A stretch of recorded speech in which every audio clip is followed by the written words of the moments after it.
সচিবালয়ে গণমাধ্যমের সাথে কথা বলছেন স্থানীয় সরকার প্রতিমন্ত্রী মীর শাহে আলম। আমরা সরাসরি যাচ্ছি সেখানে। সম্পৃক্ত ইউনিয়নের মানুষের দাবির প্রেক্ষিতে পরবর্তী যে নির্বাচন হয় ইউনিয়নের ৯৭ সালে, তখন আওয়ামী লীগ সরকার ক্ষমতায় ছিল। সেই সময় পরিবার থেকে আমাকে আবার মনোনয়ন দেওয়া হয় এবং আমি বিপুল ভোটে ওই বয়সে ইউনিয়ন পরিষদের চেয়ারম্যান নির্বাচিত হয়েছিলাম। এবং সেখানে ছোট্ট একটি ইতিহাস আছে, সেটি হতে যে চেয়ারম্যান নির্বাচিত হতে গেলে ২৫ বছর বয়স লাগে। ভোটার লিস্টে আমার বয়স ২৫ ছিল।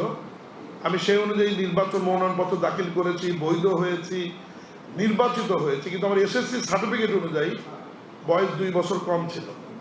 পরে আমার প্রতিদ্বন্দ্বী প্রার্থী সেখানে ট্রাইব্যুনালে মামলা করে এবং টানা ৪ বছর সেই মামলাটি পরিচালিত হবার পর সুপ্রিম কোর্টে আমার এই সিদ্ধান্তের ব্যাপারে ডিএলআর একটা সিদ্ধান্ত আছে। পরে আমার নির্বাচনটি বাতিল হয়ে যায়। আমি ৫ বছর পর আমার চেয়ারম্যানশিপ কিন্তু চলে যায়, নির্বাচনের ভয়েড হয়ে যায়। স্বাভাবিক, কারণ ওই সময় এসএসসি সার্টিফিকেটটা ছিল জন্ম তারিখের সবচাইতে বিশ্বাসযোগ্য এবং অথেন্টিক প্রত্যয়ন।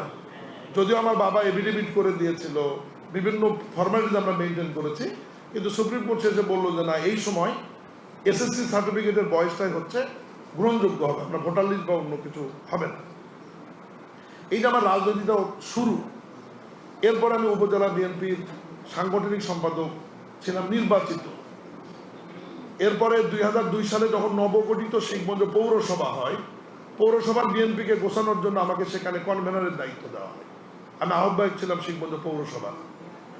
এরপরের কাউন্সিলে আমি শিখগঞ্জ উপজেলা বিএনপির একদম প্রত্যক্ষ ভোটে বিএনপির তৎকালীন সিনিয়র যুগ্ম মহাসচিব বর্তমান প্রধানমন্ত্রী জনাব তারেক রহমান বগুড়া মডেল তৈরি করলেন ব্যালটের মাধ্যমে, ভোটের মাধ্যমে কমিটি গঠনে। সেই সময় একদম ব্যালটের মাধ্যমে ৬৫০ কাউন্সিলরের মধ্যে আমি প্রায় ৫৭০ জন কাউন্সিলরের ভোটে সাধারণ সম্পাদক নির্বাচিত হয়েছিলাম শিখগঞ্জ উপজেলা বিএনপি। এরপরে মন্ত্রী শপথ নেওয়ার আগ পর্যন্ত আমি উপজেলা বিএনপি সভাপতির দায়িত্ব পালন করেছি। টানা ২০ বছরে 111-এর সময় আমার বিরুদ্ধে মামলা ছিল ১৩টি এবং পরবর্তী সময়ে মামলা ছিল ১৭টি। এবং গণমাধ্যমের সাথে কথা বলছেন স্থানীয় সরকার প্রতিমন্ত্রী মীর শাহে আলম। আমরা সরাসরি যুক্ত ছিলাম সচিবালয় থেকে।